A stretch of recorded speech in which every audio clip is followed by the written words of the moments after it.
Start करते हैं। ये लेक्चर रिकॉर्ड कर रहे हैं क्लास 11th के लिए, ठीक है। आज मैं सुबह गया था ऑफिस। मैंने सोचा था कि जैसे नॉर्मल लेक्चर्स रिकॉर्ड करता था वैसे रिकॉर्ड करूँ। रिकॉर्डिंग की क्वालिटी इतनी अच्छी नहीं आ रही, कुछ प्रॉब्लम्स के कारण, कुछ कारणों के कारण, मतलब कुछ प्रॉब्लम्स है, उसके कारण से जो रिकॉर्डिंग है उसका क्वालिटी अच्छा नहीं आ रहा, ऑडियो क्वालिटी अच्छा नहीं आ रहा है। वीडियो क्वालिटी तो ठीक है, तो ऑडियो क्वालिटी के लिए फिर अगर ऑडियो क्वालिटी अच्छा नहीं होगा तो सुनने में अच्छा नहीं लगेगा, इसलिए ऐसे ही कंटिन्यू करते हैं, ठीक है। अगर किसी को कोई प्रॉब्लम होता हो तो मेरे को बता सकता है कि सर इस वाले फॉर्मेट में कोई प्रॉब्लम है, उस वाले फॉर्मेट में कोई प्रॉब्लम है, तो मेरे को मैसेज करके वो बता सकता है। अच्छा, अभी इससे पहले वाले लेक्चर में क्या बात कर रहे थे? इससे पहले वाले लेक्चर में मैंने आपको पढ़ाया था प्रोजेक्टाइल। हमने क्या किया है, मोशन इन प्लेन स्टार्ट किया है, और मोशन इन प्लेन में हमने प्रोजेक्टाइल पर बात करना स्टार्ट किया था। अब प्रोजेक्टाइल क्या होता है? पार्टिकल, जिस पार्टिकल को फेंकते हैं, जो फेंका हुआ पार्टिकल है उसको प्रोजेक्टाइल बोलते हैं, और उसके मोशन को क्या बोलते हैं? Projectile motion. तो हमें क्या करना है, प्रोजेक्टाइल मोशन के बारे में पढ़ना है। बाल बना लेता हूँ, बाल अच्छा लग रहा है।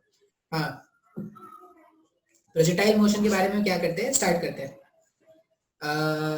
अब मैं गायब हो जाऊंगा, कोई और आ जाएगा। शेयर स्क्रीन, ठीक है, स्टार्ट करते हैं। प्रोजेक्टाइल मोशन में मैंने बताया था कि ये एग्जांपल है टू डायमेंशनल मोशन का। टू डायमेंशनल मोशन मतलब एक्स एक्सिस और वाई एक्सिस दोनों में मोशन कंटिन्यू होगा। मान लो ये वाई एक्सिस, ये एक्स एक्सिस, ये एक्स एक्सिस, ये वाई एक्सिस, और हमने पार्टिकल को क्या किया है, पार्टिकल को कुछ स्पीड से फेंका है। जो पार्टिकल है इसको कुछ स्पीड से एट एन एंगल थीटा, कुछ स्पीड से एट एन एंगल थीटा इसको प्रोजेक्ट किया है। अब ये क्या करता है, ये जो पार्टिकल है वो कुछ इस तरह के पाथ में मूव करता है, और ये जो पाथ है इसमें कुछ कुछ नाम भी मैंने बता दिया था। यहां से यहां की दूरी जो है वो रेंज है, ठीक है। ये मैक्सिमम हाइट होता है एच मैक्स, इसे बोलते हैं ट्रेजेक्ट्री। जिस पाथ में पार्टिकल एक्चुअल में मूव करता है इसे क्या बोलते हैं, ट्रेजेक्ट्री। और ये बताया था u। अब अगर टू डायमेंशनल मोशन है तो क्या करेंगे, x के मोशन को अलग सॉल्व करेंगे, y के मोशन को अलग सॉल्व करेंगे। अब x और y के मोशन को अलग अलग करने के लिए हम क्या करते हैं, इसको कंपोनेंट्स में रिजॉल्व कर देते हैं। तो ये जो u है इसको अगर मैं रिजॉल्व करूं तो u का एक कंपोनेंट इधर आएगा, ये हो जाएगा u cos थीटा, और इसी u का एक कंपोनेंट ऊपर आएगा जो हो जाएगा u sin थीटा, ठीक है। अब कोई भी प्रोजेक्टाइल आ जाए, आपको चार इंफॉर्मेशन कलेक्ट करना है। क्या है, x के अलोंग इनिशियल वेलोसिटी कितना है, यहाँ पर u cos थीटा है। x के अलोंग एक्सेलरेशन कितना है, 0। y के अलोंग इनिशियल वेलोसिटी वो u sin थीटा का है, और y के डायरेक्शन में एक्सेलरेशन -g का है, डाउनवर्ड डायरेक्शन में है इसलिए -g लिख दिया, ठीक है।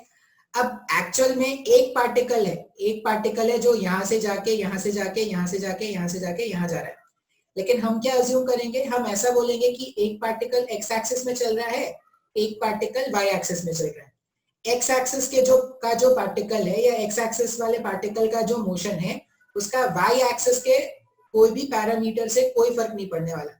मतलब वाई में क्या एक्सेलरेशन है उससे एक्स वाले पार्टिकल को कोई फर्क नहीं पड़ेगा, और y के डायरेक्शन में क्या एक्सेलरेशन है उससे x के वाले पार्टिकल को कोई फर्क नहीं पड़ेगा। बात समझ में आ रहा है?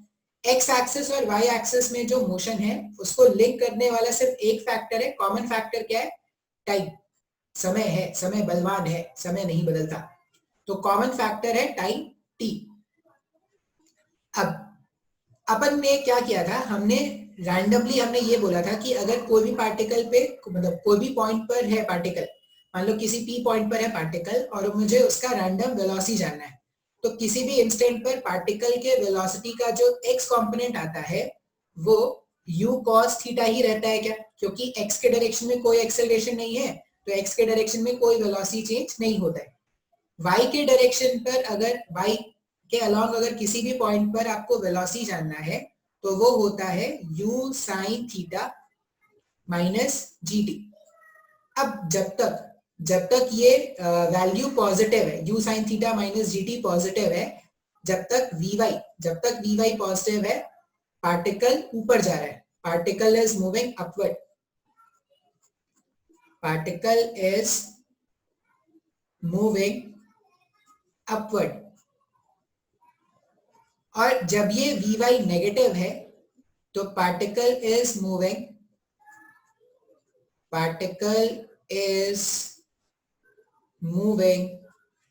डाउनवर्ड, पार्टिकल जो है वो डाउनवर्ड चल रहा है, ठीक है। vy पॉजिटिव तो पार्टिकल ऊपर जा रहा था, vy नेगेटिव तो पार्टिकल नीचे आ रहा है, ठीक है। अच्छा, अब अगर मैंने ये फाइंड कर लिया तो मैं किसी भी इंस्टेंट का वेलोसिटी वेक्टर भी लिख सकता हूँ क्या? आप समय रहते हुए नोट डाउन कर लेना। पार्टिकल p पर अगर किसी ने आपसे वेलोसिटी वेक्टर फाइंड आउट करने के लिए बोला होता तो आप इसको ऐसा लिखते, u cos theta i cap plus u sin theta minus gt j cap. किसी भी पॉइंट P पर अगर आपको वेलोसिटी जानना है तो आप इस तरह से फाइंड आउट करोगे, ठीक है। और अगर आपसे किसी ने पूछा कि स्पीड कितना है, P पॉइंट पर पार्टिकल का स्पीड कितना है, अगर P पॉइंट पर स्पीड कैलकुलेट करना है, मान लो मैं कैलकुलेट करना चाहता हूँ P पॉइंट पर स्पीड। अब P पॉइंट पर स्पीड है मतलब ये पर्टिकुलर पॉइंट पर है, तो ये इंस्टेंटेनियस स्पीड है क्या? इंस्टेंटेनियस स्पीड के लिए क्या करना, ये जो इंस्टेंटेनियस वेलोसिटी है बस इसका मैग्नीट्यूड ढूंढ लेते हैं। तो इसका मैग्नीट्यूड अगर ढूंढोगे तो u cos थीटा का whole square plus u sin theta minus gt का होल स्क्वायर, ऐसा कुछ मैंने पहले भी बता दिया था, क्वेश्चन भी सॉल्व करा दिया था। अब इसके आगे देखना स्टार्ट करते हैं। इसके आगे देखना स्टार्ट करेंगे तो हम क्या करते हैं, पार्टिकल का पोजीशन देखते हैं, किसी भी टाइम t पर पार्टिकल का पोजीशन क्या है ये कैलकुलेट करते हैं। अब पार्टिकल जो है वो इस ट्रेजेक्टरी के अलॉन्ग मूव कर रहा है, लेकिन हमने ऐसा मान लिया है कि एक पार्टिकल x में चल रहा है और एक पार्टिकल क्या कर रहा है, y में चल रहा है, ऐसा हमने अज्यूम कर लिया है। अब मान लो मैं बोलूं कि मुझे किसी भी इंस्टेंट पे, मान लो पार्टिकल जो था वो किसी इंस्टेंट ऑफ टाइम t के बाद पॉइंट p पर है, तो पॉइंट p पर है इसका मतलब क्या होगा, वो x में भी कुछ डिस्टेंस आगे चला गया और y में भी कुछ डिस्टेंस आगे चला गया क्या? अगर देखोगे तो पार्टिकल x में इतना आगे चला गया है, तो ये पता नहीं चलेगा, पार्टिकल x में इतना आगे चला गया और y में इतना ऊपर चला गया क्या पार्टिकल? तो पार्टिकल का रैंडम पोजीशन p पर जो कोऑर्डिनेट है वो x, y है। यहां से यहां का जो लेंथ है उसको मैं x बोल रहा हूं और ये जो लेंथ है इसको मैं y बोल रहा हूं। अब मेरे को रैंडम पोजीशन कैलकुलेट करने के लिए x कोऑर्डिनेट और y कोऑर्डिनेट कैलकुलेट करना पड़ेगा। अब अगर मैं x कोऑर्डिनेट लिखूं तो x कोऑर्डिनेट क्या है, x के डायरेक्शन का डिस्प्लेसमेंट है क्या? अब सिंस x के डायरेक्शन में कोई एक्सेलरेशन तो है नहीं, तो सिंपल स्पीड इनटू टाइम लिख सकते हैं ना। अगर ये x मुझे लिखना है तो सिंपली हम इसको क्या लिख देंगे, स्पीड इनटू टाइम। अब इस डायरेक्शन में अगर आप देखोगे तो पार्टिकल का स्पीड है u cos थीटा का, पार्टिकल का जो स्पीड है वो u cos थीटा का है और हम किसी t टाइम पर उसका पोजीशन जानना चाहते हैं। तो हमने क्या कर दिया, टाइम के प्लेस में speed into time equals to distance होता है, तो x को मैंने लिख दिया u cos theta into t। अब उसी तरह मान लो मेरे को y जानना है, y के डायरेक्शन में किसी भी रैंडम पोजीशन का y जानने का मतलब है y के डायरेक्शन में तो एक्सेलरेशन भी है। अगर y के डायरेक्शन में एक्सेलरेशन है तो हम फॉर्मूला क्या यूज करेंगे, s equals to ut plus half at square use करेंगे, क्योंकि किसी भी टाइम t पर पार्टिकल का क्या y कोऑर्डिनेट है वो कैलकुलेट करना चाहते हैं। तो y को ऐसा लिख देंगे u sin theta into t minus of half g t square, इस तरह से लिख देंगे ना। अब अगर आप ध्यान से देखोगे तो आपको u cos थीटा, अगर आपको u पता है थीटा पता है मतलब आपको u cos थीटा पता है। मान लो एक सिंपल सा क्वेश्चन है कि u का वैल्यू मैंने रख दिया 50, ये मैंने शायद कल कराया भी था, u का वैल्यू 50 है। एक एग्जांपल देख लेते हैं, एग्जांपल है सपोज u का वैल्यू कितना है, u का वैल्यू है 50 और थीटा का वैल्यू कितना है 37 डिग्री, तो u cos 37। अब वेलोसिटी अलोंग x डायरेक्शन कितना आया था, u cos 37 4/5 है तो 40 मीटर पर सेकंड आया था, और वेलोसिटी अलोंग y डायरेक्शन कितना आया था 30 मीटर पर सेकंड। तो x डायरेक्शन में पार्टिकल का वेलोसिटी पता है और y डायरेक्शन में भी पार्टिकल का वेलोसिटी पता है अपने को। अब मान लो किसी ने तुमसे पूछा कि 2 सेकंड पर पार्टिकल का पोजीशन फाइंड करिए। क्वेश्चन क्या है? क्वेश्चन ऐसा है, देखो ये कंसेप्ट में ही सारे क्वेश्चन आ जाएंगे, ठीक है। जिस तरह से डेरिवेशन बताता जाऊंगा उस तरह से क्वेश्चंस आते जाएंगे। मान लो क्वेश्चन में किसी ने पूछा आपसे, फाइंड द पोजीशन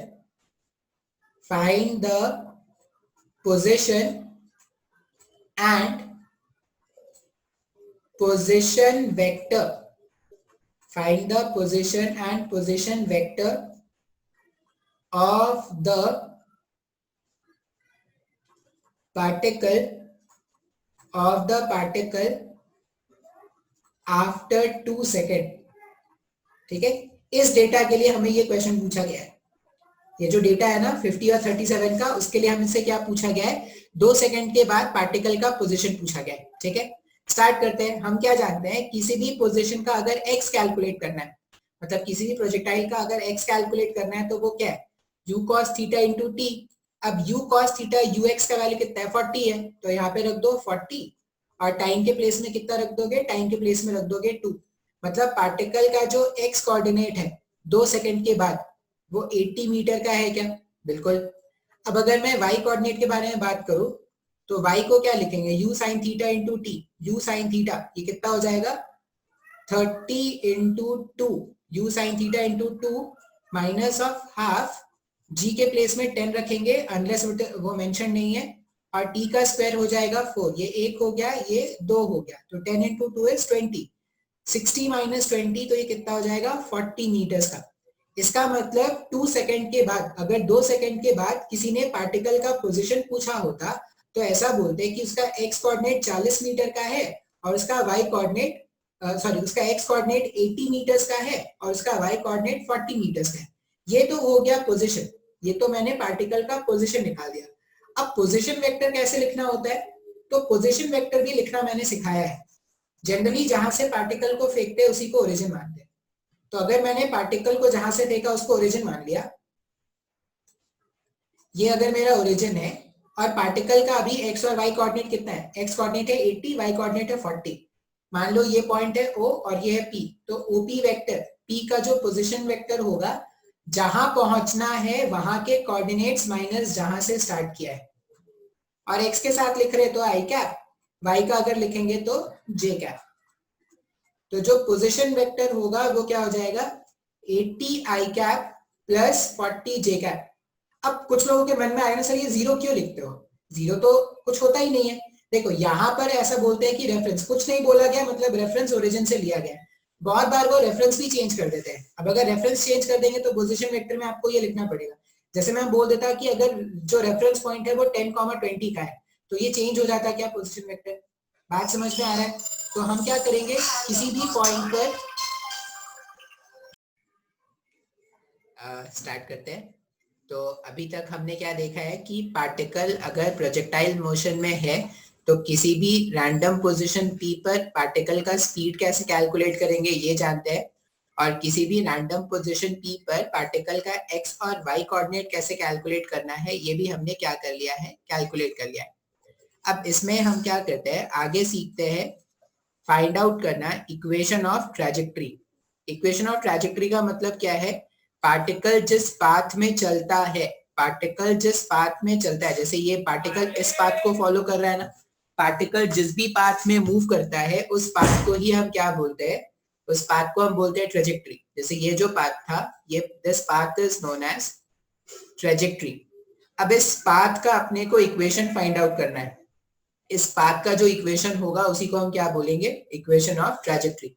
ठीक है, अब देखो, अगर आप देखोगे तो मेरे पास ये x और y मोशन में, ये क्या है? ये x और y के डायरेक्शन में मैंने एक ग्राफ प्लॉट किया है क्या? अगर मैं पार्टिकल के मोशन को ट्रेस करूं तो x और y डायरेक्शन में एक ग्राफ बन रहा है। अब x और y में जो रिलेशन आएगा ना वही क्या होगा? इक्वेशन ऑफ ट्रैजेक्टरी होगा। तो मेरे पास किसी भी रैंडम पोजीशन का x क्या है? u cos theta into T, और किसी भी रैंडम टाइम पर y का वैल्यू क्या है? u sin theta into T minus half जी टी स्क्वायर। अब कभी भी, ये सिर्फ इसमें नहीं, कभी भी अगर याद रखना कि x as a function of time t given है, y as a function of time t given है, और आपसे पूछा जाए इक्वेशन ऑफ ट्रेजेक्ट्री, आपसे पूछा जाए इक्वेशन ऑफ ट्रेजेक्ट्री, अगर इक्वेशन और ट्रेजेक्ट्री आपसे पूछा जाए तो आप क्या करना, सिंपली एक्स और टाइम के रिलेशन और वाई और टाइम के रिलेशन से टाइम को एलिमिनेट कर लेना। जैसे मान लो this is equation number 1 and this is equation number 2। अब इक्वेशन नंबर 1 से what we can write as, equation number 1 को अगर मैं सिंप्लीफाई करूं, the value of time will be the value of time that we'll get is t equals to x divided by u cos theta। अब time का ये जो value आया ना x divided by u cos theta, हम उसको क्या करते हैं सेकंड वाले इक्वेशन में सब्स्टिट्यूट कर देते हैं। ऐसा क्यों कर रहे हो सर? ऐसा करने से हमने टाइम को एलिमिनेट कर दिया क्या? टाइम को एलिमिनेट कर देंगे और y और x में रिलेशन आ जाएगा, तो y और x में जो रिलेशन होता है उसी को इक्वेशन ऑफ ट्रेजेक्ट्री कहते हैं। तो y can be written as u sin theta को मैंने एज इट इज रहने दिया, टाइम के प्लेस में लिख दो x divided by u cos theta. ठीक है, टाइम के प्लेस में मैंने लिख दिया x divided by u cos theta minus of half g t का स्क्वायर करेंगे मतलब इसका स्क्वायर करेंगे, इसका स्क्वायर करेंगे तो x का स्क्वायर डिवाइडेड बाय u का स्क्वायर cos का स्क्वायर थीटा। इसको थोड़ा अच्छा बना देते हैं, ये जो इक्वेशन मैंने फाइंड आउट किया है ना, इसको क्या करते हैं थोड़ा अच्छा फॉर्मेट में दिखने, थोड़ा अच्छा दिखेगा वैसा बना देते हैं, मतलब ऐसा कोई फॉर्मेट में ले आते हैं ना जो थोड़ा याद करने में आसान हो। जैसे ये जो y है, यहाँ पर x, ये u से ये u कैंसिल कर दोगे अगर, तो sine theta by cos theta को लिख सकते हैं tan theta, x tan theta minus of half g x square, और यहां पर क्या है x square divided by u square cos square theta. ठीक है, तो ये y और x में जो रिलेशन आता है ना, ये y और x में जो रिलेशन आता है इसी को हम क्या बोलते हैं, equation of trajectory. In general आप हमेशा याद रखना, कभी भी x as a function of time t given है, इसको नोट डाउन करके रख लो। इसको मैं नोट लिखा देता हूं। नोट क्या है? नोट ऐसा है, इन जनरल देखो कुछ नोट्स ना हिंदी में लिखना ज्यादा अच्छा रहता है क्योंकि वो हमारी मातृभाषा है और it's better to remember something if you are learning in Hindi. देखो अगर आपको लगता है नहीं सर मैं तो इंग्लिश में ज्यादा कंफर्टेबल हूँ, तो अगर आपको ऐसा लगता है तो then you can convert the statement in English and as your wish आप उसको याद कर सकते हो, लेकिन बस याद कर लो, कभी भी x और t एंड y और t का रिलेशन गिवन है, y और t का रिलेशन गिवन है और इक्वेशन ऑफ ट्रेजेक्ट्री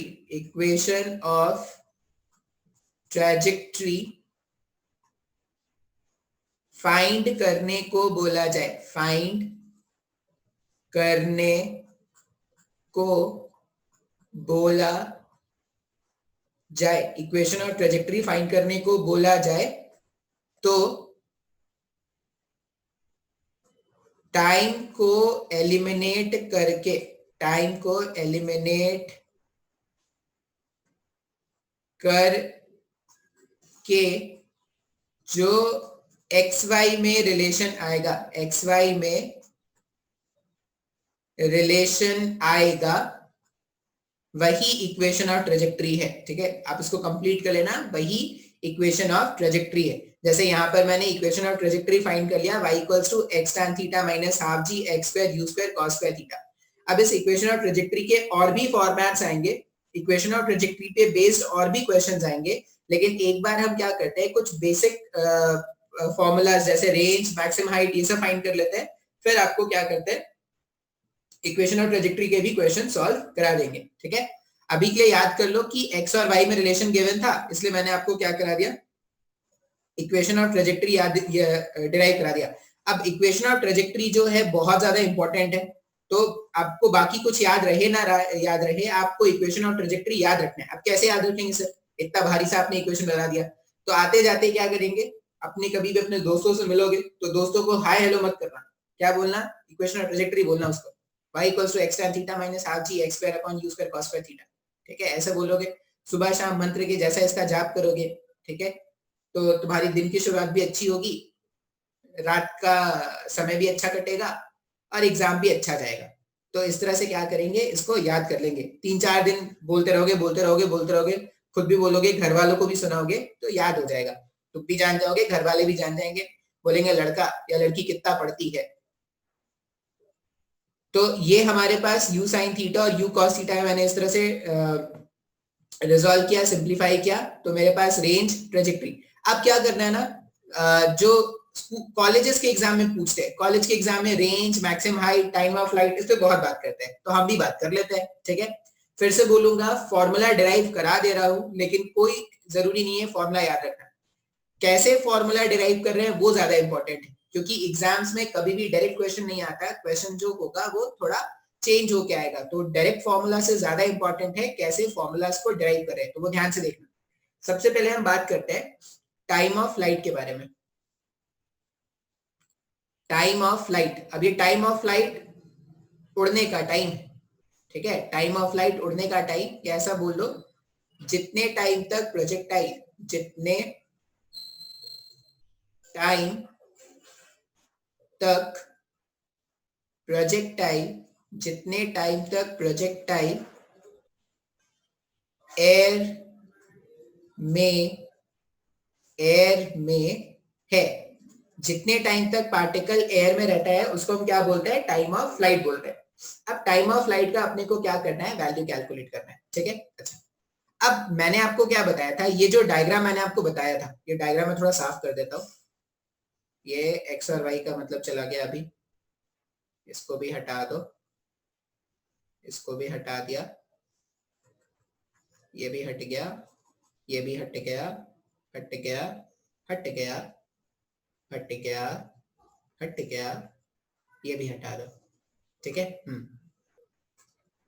इसको जोड़ दो, नहीं बोलोगे तो सर वेक्टर कैसे टूट गया आधे से। अब हमें क्या करना है, हमें फाइंड करना है इक्वेशन, सॉरी हमें क्या फाइंड करना है, टाइम ऑफ फ्लाइट। अब सबसे पहले तो ये समझते हैं कि टाइम ऑफ फ्लाइट क्या है। टाइम ऑफ फ्लाइट है वो टाइम जिसमें पार्टिकल यहां से स्टार्ट करके करके करके करके करके यहां पहुंचे, ठीक है। अच्छा, अब एक्चुअल में पार्टिकल जो था वो इक्वेशन ऑफ ट्रेजेक्टरी के अलोंग ऐसे मूव कर रहा है, लेकिन हमने अजम्पशन क्या मान लिया है कि एक पार्टिकल सीधा सीधा ऐसे आगे जा रहा है और दूसरा पार्टिकल ऐसे ऊपर जाके ऐसे नीचे आ रहा है, ठीक है। अच्छा, अब मान लो मैं जो पार्टिकल है जो वाई डायरेक्शन में चल रहा है, जो मेरा अजम्पशन है, एक्चुअल में ऐसा कुछ नहीं है। अब वाई में अगर मैं बोलूं कि वाई में किसी भी इंस्टेंट ऑफ टाइम पर पार्टिकल का पोजीशन लिखा जाए, तो वाई को हमने ऐसा लिखा था क्या, Y equals to U sine theta into T minus of half ji T square. अब ये मेरे को याद नहीं है, मैंने फॉर्मूला ये यूज किया है, मैंने ये फॉर्मूला यूज किया, Y equals to U by T plus half A by T square. मैंने ये फॉर्मूला को यूज करके वैल्यू सब्स्टिट्यूट किया, ऐसा नहीं कि सर आपने ये याद कर लिया क्या, नहीं, मैंने फॉर्मूला यूज किया, वैल्यू सब्स्टिट्यूट किया और मैंने इक्वेशन लिख दिया। अच्छा, अब मेरे पास किसी भी टाइम का y का इक्वेशन ऐसा है। अच्छा, पूरे टाइम ऑफ फ्लाइट में, पूरे टाइम ऑफ फ्लाइट में जो पार्टिकल का y कोऑर्डिनेट है वो क्या होगा, वो h मैक्स होके वापस से 0 हो जाएगा क्या। अगर मैं बोलूं कि टाइम का वैल्यू जो स्मॉल t का वैल्यू है वो पूरा टाइम ऑफ फ्लाइट हो गया, पूरा टाइम ऑफ फ्लाइट को कैपिटल T से डिनोट करते हैं, तो अगर वो पूरा टाइम ऑफ फ्लाइट हो चुका है तो पूरे टाइम ऑफ फ्लाइट में पार्टिकल क्या करेगा, मैक्सिमम हाइट पर जाकर वापस से नीचे आ जाएगा क्या। अगर मैक्सिमम हाइट पर जाकर वापस से नीचे आ गया तो y के प्लेस में 0 रख सकते हैं ना।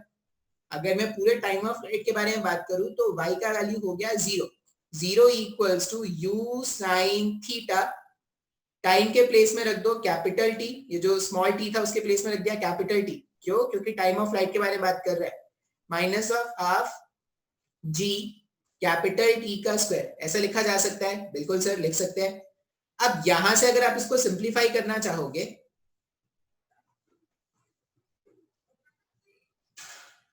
यहां से अगर आप इसको सिंप्लीफाई करना चाहोगे, देखो t और t का इक्वेशन है, दोनों से एक t आप कॉमन बाहर निकाल सकते हो क्या, एक t आप दोनों से कॉमन बाहर निकाल दोगे तो ऐसा कुछ आ जाएगा, u sine theta minus of G T divided by 2 equals to 0, ऐसा कुछ आ गया। अब टाइम का एक वैल्यू या तो 0 हो सकता है जो कोई लॉजिकल आंसर नहीं होगा, टाइम जीरो नहीं होगा अगर पार्टिकल ऊपर जाके नीचे आया तो, ठीक है। दूसरा आंसर का आप कैलकुलेट करोगे तो आप ऐसा लिख सकते हैं ना, u sin theta minus G T divided by 2 equals to 0। अब अगर मैं इसको सिंप्लीफाई करूं, ये जो इक्वेशन मेरे पास आया है आप समय रहते नोट डाउन कर लेना स्क्रीन पॉज कर करके। तो इसको अगर मैं सिंप्लीफाई करूं तो ऐसा लिख सकते हैं ना, u sin theta equals to G T divided by 2, ये लिखा जा सकता है। ये 2 को उधर भेज दो, अगर आपने 2 को उधर भेज दिया तो ये क्या हो जाएगा, 2u sin theta divided by g. ये टाइम ऑफ फ्लाइट का वैल्यू मेरे पास आ जाएगा क्या सॉल्व करने पर। तो ये टाइम ऑफ फ्लाइट है जो हम डिराइव करना चाहते थे। तो हमने क्या कर दिया, y कोऑर्डिनेट को यूज करके टाइम ऑफ फ्लाइट कैलकुलेट कर दिया है। एक और तरीका होता है टाइम ऑफ फ्लाइट कैलकुलेट करने का। अब बोलोगे सर मेरे को ये वाला तरीका नहीं अच्छा लगा, तो एक और तरीका क्या है, हमने क्या किया है, किसी भी इंस्टेंट ऑफ टाइम पर बाई डायरेक्शन में जो वेलोसिटी होता है वो ये लिखा था क्या, u sin theta minus G T.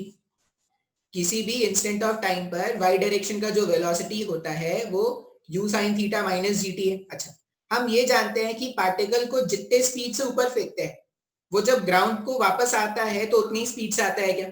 आपने u sin थीटा से अगर पार्टिकल को ऊपर फेंका है तो जब वो वापस आएगा तभी उसका स्पीड u sin थीटा रहेगा क्या। और ये तो लॉजिकल था ना, जितने स्पीड से आप ऊपर फेंकते हो उतने स्पीड से वापस आता है। मतलब मैं vy के प्लेस में अगर u sin थीटा रख दूं, और वो भी कैसे, माइनस में, vy के प्लेस में u sin थीटा रख रहे हैं, वो भी कैसे माइनस में। माइनस में क्यों रख रहे हैं, क्योंकि डाउनवर्ड डायरेक्शन में है। Equals to u sin theta minus में g टाइम्स ऑफ टाइम, जो हमारे पास टाइम ऑफ फ्लाइट होगा, ऐसा लिखा जा सकता है। इस u sin थीटा वाले टर्म को जब मैं उधर भेजूंगा तो minus of 2u sin theta equals to minus of gt लिख सकते हैं ऐसा। ये माइनस से ये माइनस अगर कैंसिल कर दोगे तो टाइम ऑफ फ्लाइट वापस से कितना आ जाएगा, 2u sin theta upon g। अब तुम फॉर्मूला याद रख सकते हो, अच्छी बात है। नहीं याद रख सकते हो तो डेरिवेशन का तरीका याद रखो, किस तरह से फॉर्मूला डिराइव किया गया है वो याद रखना भी सही होता है, ठीक है।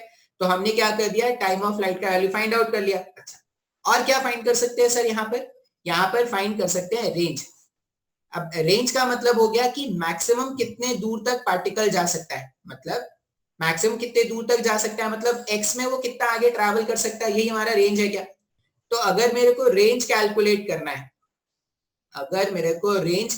करना है, हम क्या जानते हैं कि किसी भी इंस्टेंट का जो एक्स कोऑर्डिनेट है वो क्या है, वो u cos theta into small T time के बराबर है क्या। अच्छा, रेंज जो है वो x का मैक्सिमम वैल्यू है क्या, x का मैक्सिमम वैल्यू जो है वही तो रेंज है हमारे पास।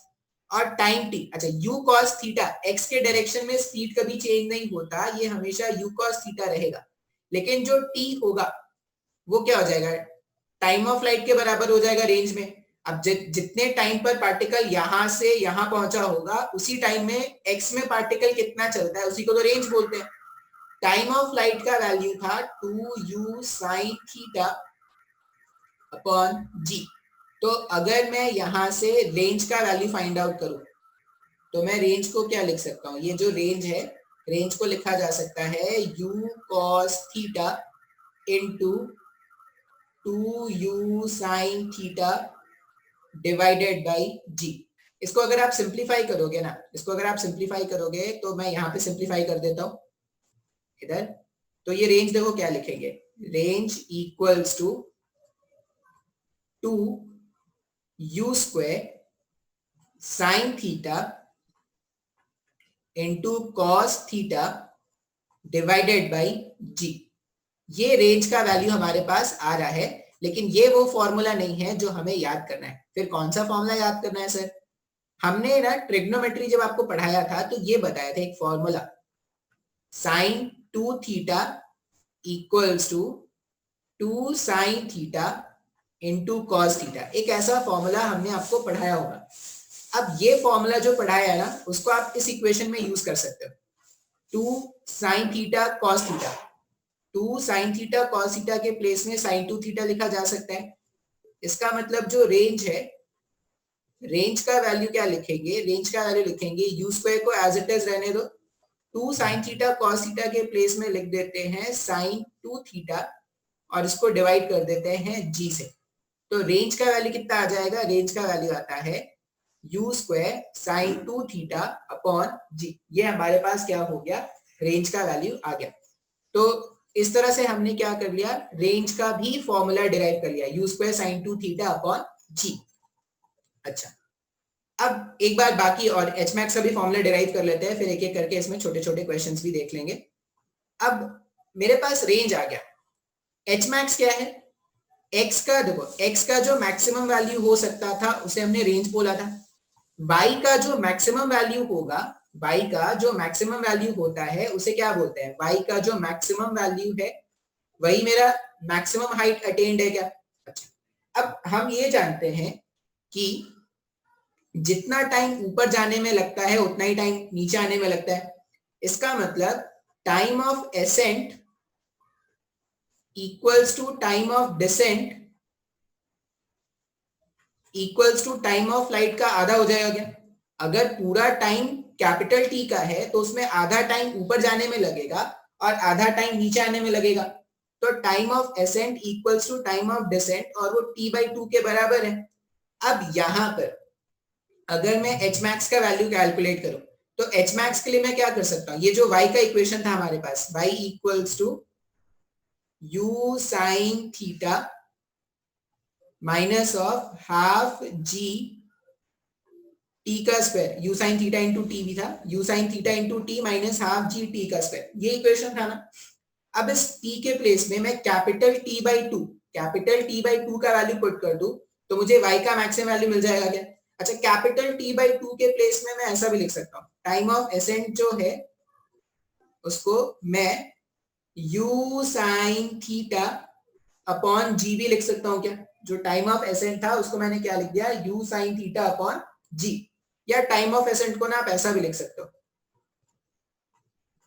y डायरेक्शन का velocity divided by y direction का एक्सेलरेशन। टाइम ऑफ एसेंट को आप इस तरह से भी लिख सकते हो, y डायरेक्शन का वेलोसिटी और y डायरेक्शन का एसेंट। अब पहले इसे डिराइव कर लेते हैं, फिर इसमें कुछ बातें बताते हैं। आई होप ये तुमने नोट कर लिया होगा। हम टाइम ऑफ एसेंट यहाँ पे क्या करेंगे, एसेंट का टाइम यूज करेंगे तो एसेंट का वैल्यू मेरे पास कितना आ गया, स्मॉल टी के प्लेस में मैं यूज करने वाला हूँ u साइन थीटा अपॉन जी। अब ये फॉर्मूला क्यों यूज करने वाला हूँ, आई होप आपको समझ में आ गया होगा। तो अगर मैं एच मैक्स लिखूं, अब y के प्लेस में मैं क्या लिख रहा हूँ, एच मैक्स। अच्छा, एच मैक्स को मैंने प्लस लिखा है क्योंकि पार्टिकल ऊपर की तरफ जा रहा है, पार्टिकल ऊपर की तरफ जा रहा है तो डिस्प्लेसमेंट पॉजिटिव है। H max equals to u sine theta as it is रहने देते हैं और t के प्लेस में लिख देते हैं u sine theta divided by g minus of half g t का स्क्वायर इज u का स्क्वायर साइन का square theta upon g। This g will get cancel from this g, इसका भी स्क्वायर हो जाएगा, सॉरी ये जो g है ना, हट जा, अरे हट हट हट हट हट मत परेशान कर, हट जा हट जा हट जा हट जा। इसका u साइन थीटा अपॉन जी का स्क्वायर हो जाएगा। तो देखो ये g और ये स्क्वायर गायब कर सकते हैं, अलग कलर यूज करते हैं। और कुछ गायब हो सकता है क्या, नहीं, और कुछ गायब नहीं हो सकता। तो h मैक्स अगर मैं फाइंड करूं तो यहां पर u square sine square theta upon g है, u square sine square theta upon g है, और इसमें माइनस कर दो u square sine square theta upon twice of g, ये 2 टाइम्स ऑफ जी है। अब ये पूरा वैल्यू अगर 1 है तो ये आधा हुआ क्या, पूरे में से अगर आधा सब्ट्रैक्ट करोगे तो एच मैक्स का वैल्यू कितना आ जाएगा। एच मैक्स का वैल्यू, जो रेंज का फॉर्मूला जो आपको याद रखना है, एच मैक्स ये आ जाएगा u square sine square theta upon twice of g. ये मेरे पास एच मैक्स का वैल्यू है। बात समझ में आया क्या। तो इस तरह से मैंने क्या कर दिया, रेंज का वैल्यू निकाल दिया, टाइम ऑफ फ्लाइट का वैल्यू निकाल दिया और एच मैक्स का वैल्यू निकाल दिया। अब ये सब कॉलेज के एग्जाम के लिए इंपॉर्टेंट होता है, कॉलेज के एग्जाम में इनका डेरिवेशन क्वेश्चन ये सब पूछते हैं। अब एकदम सिंपल सिंपल क्वेश्चन क्या हो सकता है इसका अगर कोई पूछे कि सर एकदम सिंपल क्वेश्चन क्या हो सकता है, तो मैं आपको यू दे दूंगा, थीटा दे दूंगा, जी आपको पता है एच मैक्स कैलकुलेट करने को बोल दूंगा, यू दे दूंगा, थीटा दे दूंगा, टाइम ऑफ फ्लाइट कैलकुलेट करने को बोल दूंगा, रेंज कैलकुलेट करने को बोल दूंगा। ये सब आसान क्वेश्चन। अब ये आसान क्वेश्चन है तो ये क्वेश्चन तो मैं नहीं कराने वाला आपको। जो आसान क्वेश्चंस है जिसमें आपको सिर्फ वैल्यूज पुट करना है, उस तरह के क्वेश्चन तो करा के टाइम वेस्ट नहीं करना आपने। हम क्या करते हैं, कुछ अच्छे क्वेश्चन सॉल्व करेंगे, ठीक है। अब अच्छे क्वेश्चन सॉल्व करने के लिए एक और कंसेप्ट है, पहले वो सीख लेते हैं। एक और कंसेप्ट है, कंसेप्ट क्या है, angle of projection, angle of projection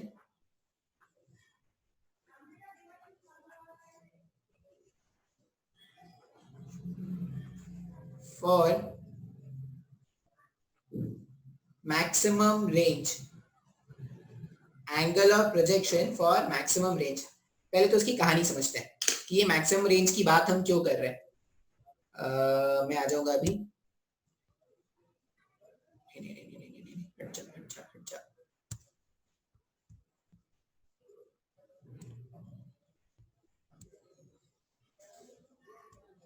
हाँ। अब हम क्या बात करने वाले थे, हम बात करने वाले हैं मैक्सिमम रेंज। अब बोलोगे सर एक्स का ही तो मैक्सिमम वैल्यू रेंज था।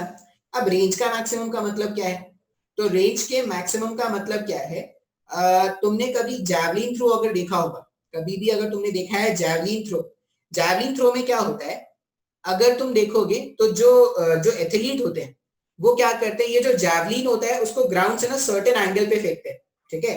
ये जो जैवलिन है, जैवलिन को वो क्या करते हैं, वो ग्राउंड से एक सर्टेन एंगल पे इस जैवलिन को थ्रो करते हैं, और वो जो सर्टेन एंगल है ना वो अप्रोक्सीमेटली 45 के बराबर होता है।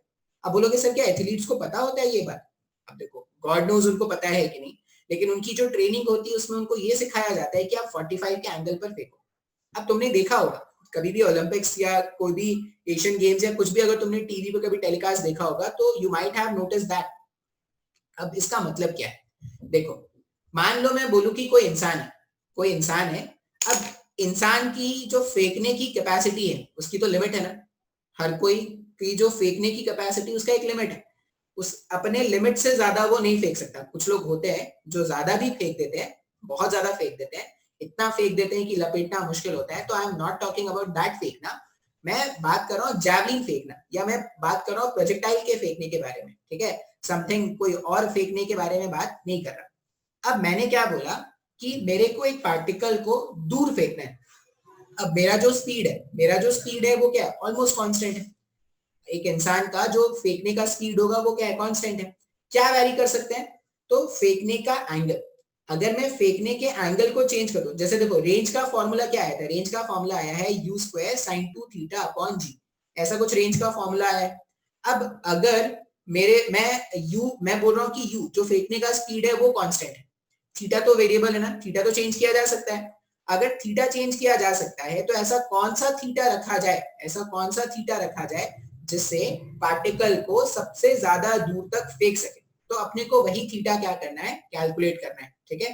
तो वापस से क्या होगा, अब वापस से मैं गायब हो जाऊंगा, मेरे दर्शन इतने ही थे, अब वापस से मैं गायब हो जाऊंगा। हाँ, अब एंगल ऑफ प्रोजेक्शन ढूंढना है फॉर मैक्सिमम रेंज। अब तुम्हें ना जो जो मैंने मैथ्स के कंसेप्ट तुमको सिखाए थे ना, डिफरेंशिएशन, इंटीग्रेशन, कैलकुलस, ट्रिग्नोमेट्री, ये सब सिखाया था, वो तुमको लगेगा धीरे धीरे वो यूज होना आ रहा है, ठीक है। जो बेसिक मैथमेटिक्स है वो अब धीरे धीरे लगेगा कि वो यूज में आ रहा है।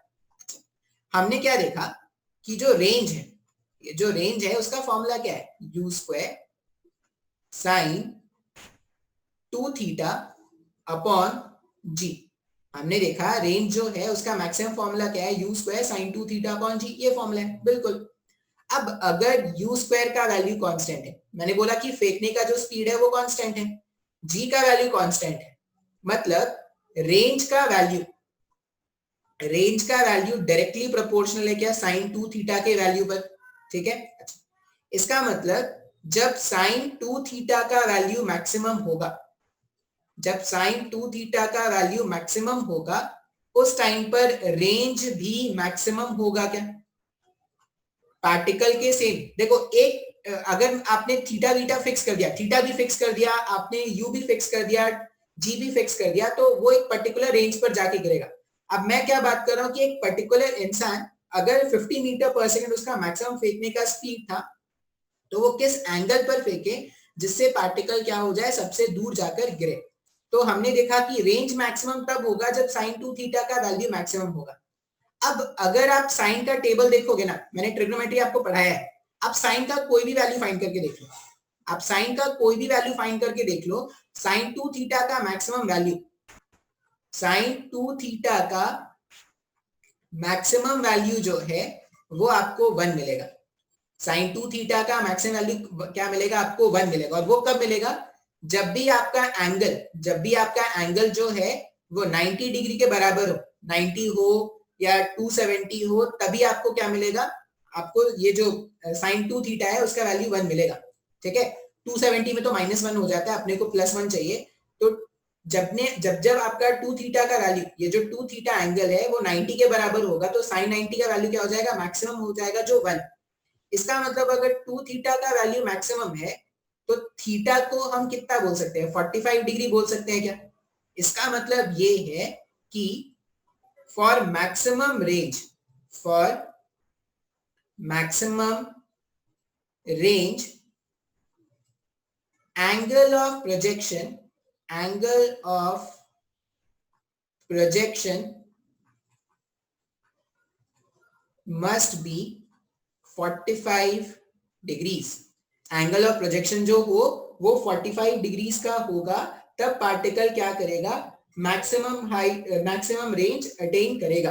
तो ये बात आपको याद रखना है कि अगर मैं बोल रहा हूं कि वेलोसिटी कांस्टेंट है, कांस्टेंट वेलोसिटी है, किसी पार्टिकल का फेंकने का वेलोसिटी मैंने कांस्टेंट कर दिया, तो किस एंगल पर फेंका जाए जिससे उसका जो रेंज है वो क्या हो जाए? मैक्सिमम हो जाए। इसलिए अगर आपने देखा होगा टीवी पे कभी वो, अगर वो मिसाइल वगैरह भी फायर अगर करते हैं ना, तो वो एक पर्टिकुलर एंगल पे फायर करते हैं जो 45 के आसपास।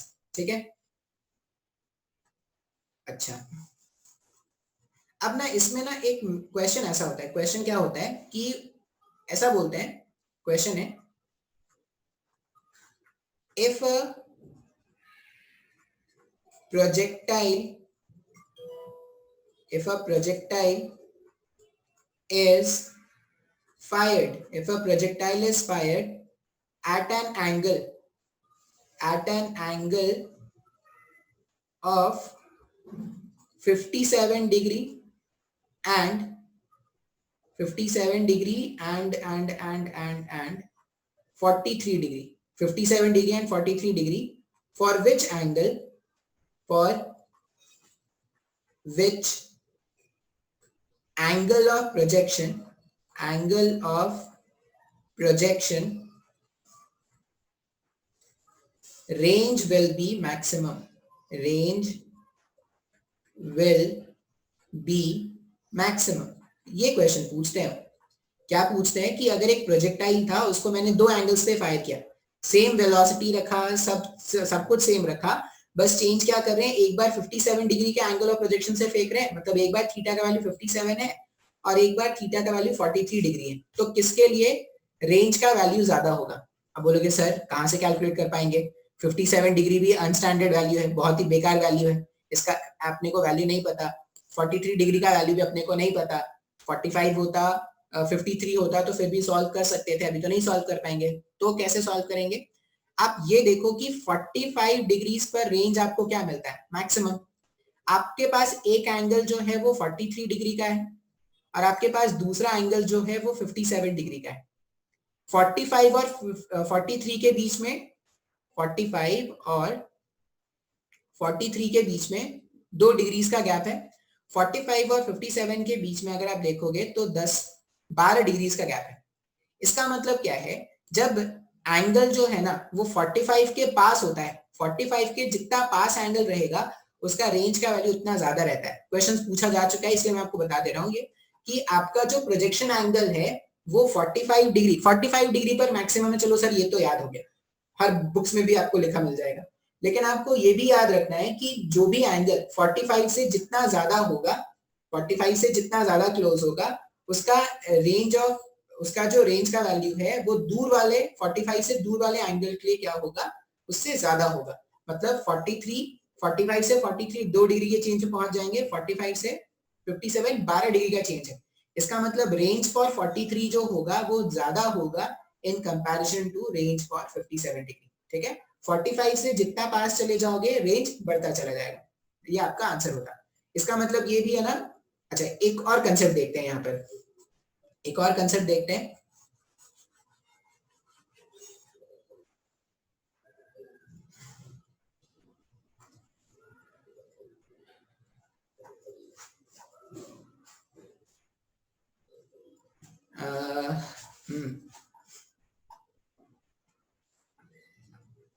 Angle of projections, angle of projections for equal range, for equal range। ठीक है, अब मुझे दो एंगल ऑफ प्रोजेक्शन ढूंढना है जिसके लिए रेंज का वैल्यू क्या हो जाए, इक्वल हो जाए। अच्छा, अब ये क्या होता है ना, इसमें ऐसा लिखते हैं, नोट लिख लेंगे कि when the angle of projection, when the angle of projection of two particles, of two particles are complementary, are complementary। complementary का मतलब एंगल्स को complementary कब कहते हैं, जब एंगल्स का सम 90 डिग्री का हो जाए। ठीक है, जब एंगल्स का सम 90 डिग्री का हो जाए, जैसे 60 का कॉम्प्लीमेंट्री इज 30, ठीक है, 45 का कॉम्प्लीमेंट्री इज 45, 40 का कॉम्प्लीमेंट्री इज 50। तो when the angle of projection of two particles are complementary, then their range, then their range have same value, then their range have same value, उनके range का value जो होगा वो क्या होगा, same होगा। ठीक है, अच्छा, अब ये जो नोट मैंने लिखा है ना, ये मैं आपको प्रूव करके भी दिखाऊंगा। अभी जो मैंने नोट लिखा है आप स्क्रीन पॉज करके नोट कर लेना, मैं आपको प्रूव करके भी दिखाता हूं। मान लो पहले, for the first case, for the first case angle of projection जो है, angle of projection, angle of projection जो है वो है थीटा। और अगर मैं थीटा एंगल ऑफ प्रोजेक्शन के लिए रेंज कैलकुलेट करूं, तो हम फॉर्मूला क्या जानते हैं, फॉर्मूला होता है u square sine 2 theta upon g, ये हमने डिराइव किया था अभी। ठीक है, आप पता है आप ये रेंज वाले फॉर्मूले को ना आप ऐसा भी लिख सकते हो, ये सब काम आएगा आगे जाके। u, ये जो u स्क्वायर साइन 2 थीटा, उसको मैंने ऐसा कुछ लिखा था ना, 2u sine theta into cos theta square है divided by g, 2u square sine theta cos theta upon g. अच्छा, u साइन थीटा वेलोसिटी का y कंपोनेंट है, इनिशियल वेलोसिटी का y कंपोनेंट, और u cos theta initial velocity का x component है। तो अपना रेंज के फॉर्मूले को ऐसा भी याद रख सकते हो, range equals to 2 times of ux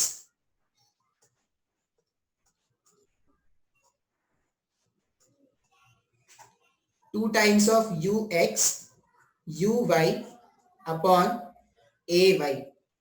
ठीक है, आप ये फॉर्मूला भी याद रख सकते हो, 2 टाइम्स ऑफ ux का मतलब u साइन थीटा है, uy का मतलब u cos थीटा है, ay का मतलब है g।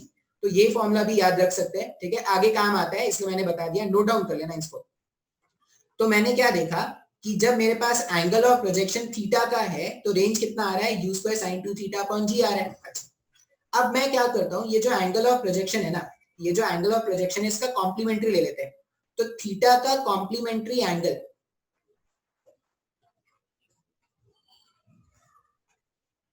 थीटा का कॉम्प्लीमेंट्री एंगल जो है वो 90 माइनस थीटा हो जाएगा क्या, थीटा का कॉम्प्लीमेंट्री एंगल कितना हो जाएगा, 90 माइनस थीटा।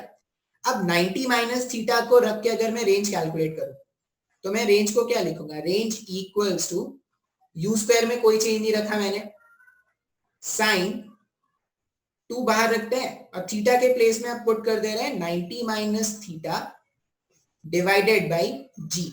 इसको सिंप्लीफाई करते हैं, ठीक है। इसको सिंप्लीफाई करने के लिए फिर से पुराने वाले को एलिमिनेट करते हैं। हट जा यार,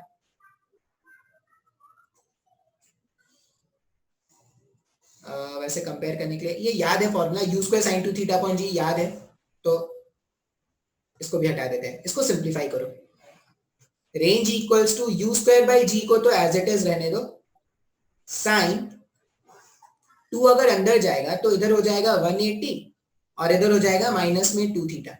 अब याद रखो तो साइन पाई माइनस थीटा, 180 को पाई लिखते थे ना, sign pi minus theta sine theta होता था क्या? ट्रिग्नोमेट्री में sign pi minus theta sine theta होता था, मतलब साइन पाई माइनस 2 थीटा भी क्या होगा? साइन 2 थीटा होगा क्या? हमने ट्रिग्नोमेट्री में ऐसा पढ़ा है, हमने क्या पढ़ा है, साइन पाई माइनस, यहाँ पर अल्फा ले लो angle, sine pi minus alpha जो है वो साइन अल्फा होता है क्या?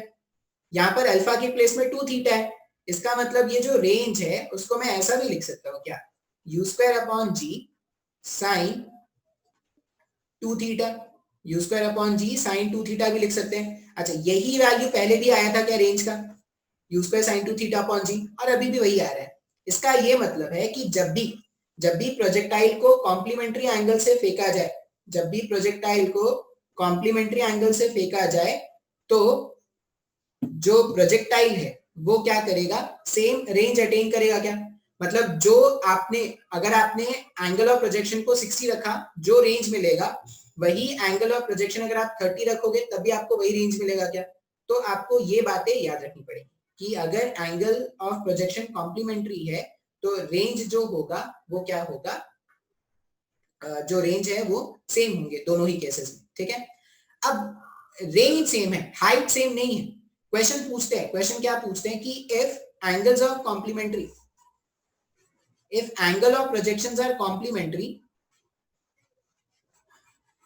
क्वेश्चन वो क्या पूछते हैं कि अगर एंगल ऑफ प्रोजेक्शन कॉम्प्लीमेंट्री है, क्वेश्चन ऐसा पूछेंगे आपसे, if angle of projection, if angle of projection is complementary, angle of projection is complementary, then compare the maximum, then compare the maximum height attained, compare the maximum height attained in both the cases, in both the cases, दोनों cases में जो maximum height attend है वो हमें क्या करना है, compare करना है। अब अगर मैं बोलूं कि when angle of projection is theta, when angle of projection, when angle of projection is theta, जब एंगल ऑफ प्रोजेक्शन क्या है, थीटा है, तो एच मैक्स का वैल्यू क्या आया था, एच मैक्स का value u square sine square theta upon twice of g आया था क्या, ठीक है। तो इसको h1 मान लेते हैं, h1 का वैल्यू कितना है हमारे पास, h1 का वैल्यू है u square sine square theta upon g. अच्छा, अब अगर मैं सेकेंड सिनेरियो बोलूं, second scenario, when angle of projection, when angle of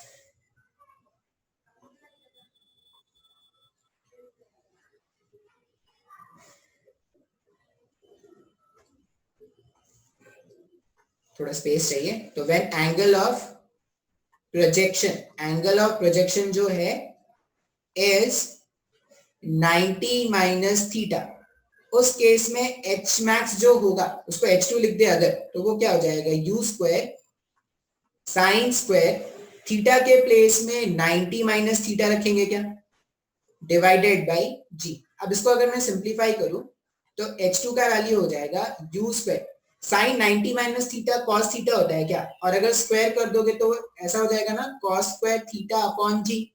अब h1 और h2 को कंपेयर कर दो, h1 अपॉन h2, h1 मेरे पास कितना है, u square sine square theta upon g, और x2 कितना है, u square cos square theta upon g. आप जब इनको सिंप्लीफाई कर लोगे ना तो वो tan स्क्वायर थीटा के बराबर आ जाएगा। तो एक सिंपल सा क्वेश्चन मैंने आपको कंपेयर करने वाला सॉल्व करा दिया। तो आई थिंक आपको ये सब बातें समझ में आ गई हैं, ठीक है। इसमें कुछ अच्छे क्वेश्चंस भी होंगे, तो नेक्स्ट वाले क्लास में अपन क्या करेंगे, इक्वेशन ऑफ ट्रेजेक्टरी देखेंगे और कुछ अच्छे क्वेश्चंस प्रोजेक्टाइल में देखेंगे, ठीक है। और फिर से कैसे अप्रोच करते हैं वो ज्यादा इंपॉर्टेंट है rather than mugging up the formulas. आप सिंपली सोचोगे सर फॉर्मूलाज याद कर लेंगे काफी है क्या, नहीं, फॉर्मूलाज आएंगे, बहुत सारे फॉर्मूलाज आएंगे, याद रख सकते हो अच्छी बात है, नहीं याद रख सकते हो तो किस तरह से डिराइव कर रहे हैं वो याद रखो, वो ज्यादा इंपॉर्टेंट है, ठीक है। चलो इतना ही रहने देते हैं आज।